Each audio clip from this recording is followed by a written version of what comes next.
Everyone. आज के इस वीडियो में हम CGBSE 2023 जो मैथ्स पेपर का सेट ए है उसका हम क्वेश्चन नंबर 9 करने वाले हैं। तो इस क्वेश्चन में बोल रहे हैं कि सिद्ध कीजिए कि किन्हीं तीन क्रमागत सम संख्याओं का योग हमेशा 6 का गुणज होता है। ठीक है, तो क्वेश्चन को सॉल्व करने से पहले दो चीज़ समझना पड़ेगा कि ये पहला क्या है, तीन क्रमागत सम संख्याएं क्या होती है और ये 6 का गुणज क्या होता है। ठीक है, तो एक एग्जाम्पल ले उदाहरण के लिए, तो तीन क्रमागत सम संख्या क्या होगी। सम संख्या तो पता होता है कि 2, 4, 6, 8 ये सब क्या है, सम संख्या है। ठीक है, और क्रमागत मतलब लगातार होना चाहिए। जैसे 2 ले रहे हैं तो 4 भी लेना पड़ेगा, 6 भी लेना पड़ेगा। ठीक है, तो ये तीन क्रमागत सम संख्या हो गया। ऐसे नहीं ले सकते हम, 2 नहीं ले सकते, 6 नहीं ले सकते, क्योंकि 4 छूट गया तो क्रमागत नहीं होगा। ठीक है, तो क्रमागत के लिए क्या बोल रहा है कि क्रमागत संख्याओं का योग 6 का गुणज होगा। ठीक है, तो एक एग्जाम्पल से देखें तो ये तीन क्रमागत संख्या हो गए, सम संख्या हो गए। ठीक है, ये 6 का गुणज किस प्रकार है, तो एक और चीज बोल रहा है कि योग।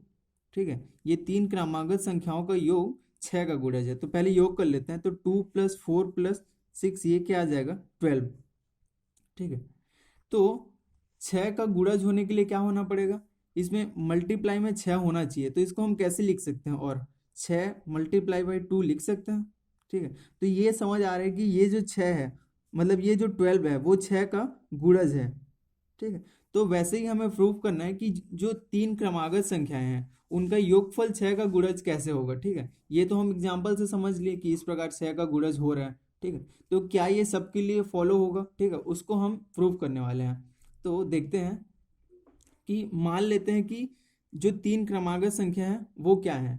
तो एक और एग्जाम्पल लें, तो जैसे कि हम ले सम संख्या बनाने के लिए क्या करना पड़ेगा, एक तो 2x ले सकते हैं सम संख्या के लिए। ठीक है, 2 में किसी का भी मल्टीप्लाई करेंगे तो वो क्या बन जाता है, सम संख्या बन जाता है। जैसे इसमें हम 1 2 3 4 रख के देखें तो 2 × 1, 2 × 2, 2 × 3। ठीक है, मतलब x की वैल्यू हम चेंज कर रहे हैं तो भी ये सम संख्या बनी रहे, 2 4 6। ठीक है, एक तो 2x ले सकते हैं कि मान लेते हैं कि 2x एक सम संख्या है। ठीक है, इसके लिए क्या टर्म है, इसके लिए क्या कंडीशन है कि 2x फिर अगला टर्म को क्या होना पड़ेगा, +2।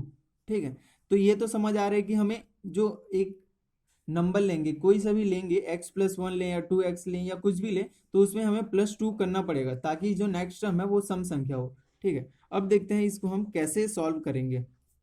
ठीक है, तो माना कि अभी के लिए हम ये 2x को ले लेते हैं कि एक सम संख्या है। ठीक है, माना कि तीन क्रमागत सम संख्याएं, तीन क्रमागत सम संख्याएं क्या क्या ले रहे हैं, हम 2x ले रहे हैं, एक तो 2x ले रहे हैं। ठीक है, और एक क्या लेंगे, 2x + 2, क्योंकि हमें क्रमागत संख्या चाहिए तो अगला टर्म भी सम होना पड़ेगा। ठीक है, और एक क्या ले लें, 2x + 4। ठीक है, ये हमारा हो गया तीन क्रमागत संख्याएं, है ना। माना कि तीन क्रमागत संख्या ये हैं तब। ठीक है, तब जो क्वेश्चन में बोला गया है कि तीन क्रमागत संख्याओं का सम क्या होना चाहिए, 6 का गुणज होना चाहिए। तो तब क्या हो जाएगा, अब इसको हम योग करके देखते हैं। तीन क्रमागत संख्याओं का योग, तीन क्रमागत सम संख्याओं का योग, सम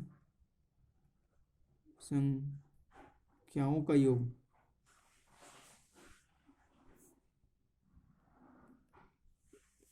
ये हो जाएगा। तीन क्रमागत सम संख्याओं का योग क्या हो जाएगा, इन तीनों को हमें ऐड करना पड़ेगा।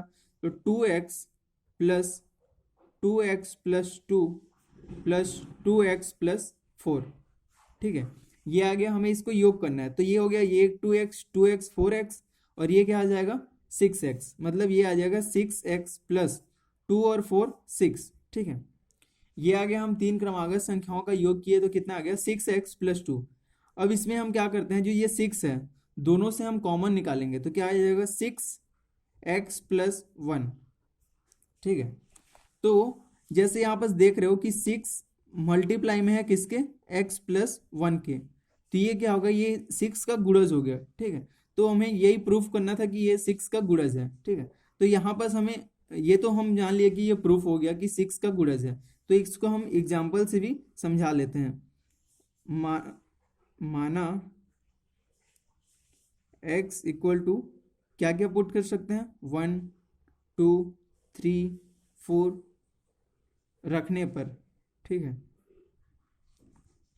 ये क्या हो जाएगा, 6 मल्टीप्लाई बाई 1 प्लस 1 कितना आ जाएगा, 6 इंटू 2, ये जो है 6 का गुणज है, ठीक है। अब देखते हैं 6 2 रखते हैं, ठीक है। यहाँ पर लिख लेते हैं कि x equal to 1, x equal to 2, 2 plus 1, तो ये आ जाएगा 6 इंटू ये आ जाएगा 3, ठीक है। तो ये भी एक 6 का गुणज है। वैसे ही एक और ले लेते हैं कि वो देख लेते हैं कि 6 का गुणज आ रहा है कि नहीं। x equal to 3 equal to 6 multiply by 3 plus 1, तो ये आ गया 6 मल्टीप्लाई बाई 4। तो ये भी जो आ रहा है वो हो रहा है x का जो 6 का गुणज हो रहा है। अतः तो यहाँ क्या लिख लेंगे, अतः सिद्ध होता है कि जो क्वेश्चन दिया गया है किन्हीं किन्हीं 3 क्रमागत सम संख्याओं का योग सम संख्याओं का योग क्या होगा, हमेशा 6 का गुणज होगा, गुणज होता है या होगा, ठीक है। तो ये समझ आ गया कि जो ये क्वेश्चन बोल रहा है, ठीक है, ये तो प्रूफ हो गया कि 6 का गुणज होगा। अब देखते हैं जो क्वेश्चन नंबर 10 है वो क्या बोल रहा है।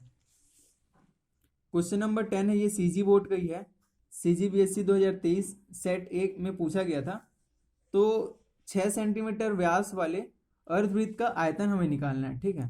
तो ये डायरेक्ट फॉर्मूला बेस्ड क्वेश्चन है, जिसमें बस एक चीज याद रखना पड़ेगा कि ये हमें व्यास दिया गया है 6 सेंटीमीटर, तो इसको हम डायरेक्ट आर की वैल्यू पुट नहीं कर सकते, ठीक है।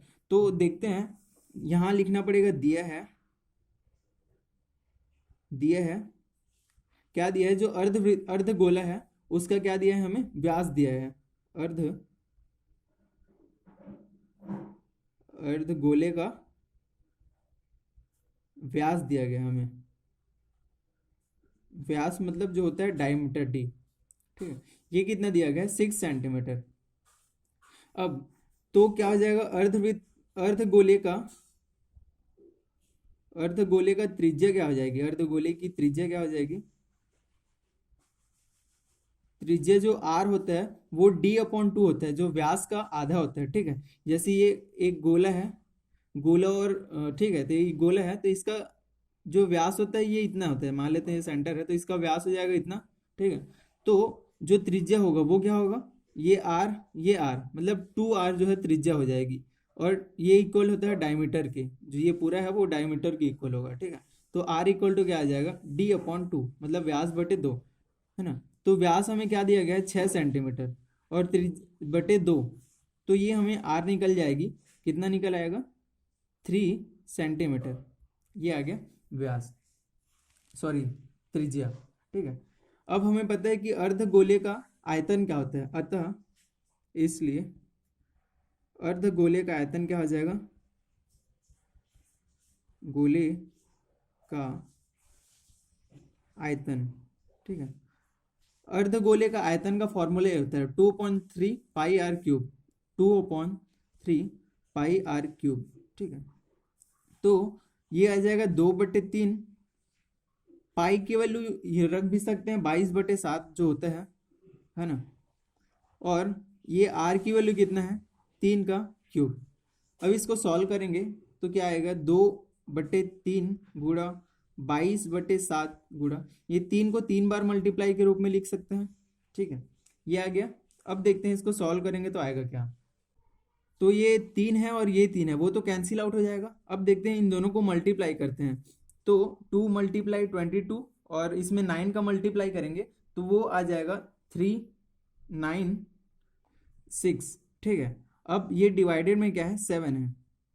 अब देखते हैं इसको हम डिवाइड करेंगे तो ये आंसर आ जाएगा 3 5 जा, ठीक है, ये 4 बच जाएगा और 6.55, सॉरी 5957, ठीक है। तो ये आ गया हमारा जो आयतन निकालना था, मतलब वॉल्यूम आ गया। तो जो वॉल्यूम का यूनिट क्या होता है, हमें सेंटीमीटर में दिया गया है, ठीक है, तो सेंटीमीटर क्यूब हो जाएगा, ठीक है। में एक लाइन लिख लेंगे, अतः अतः अर्धगोले का आयतन कितना होगा, 56.57 सेंटीमीटर क्यूब होगा, ठीक है। तो ये था क्वेश्चन नंबर 9 और 10 का सॉल्यूशन। Thank you everyone.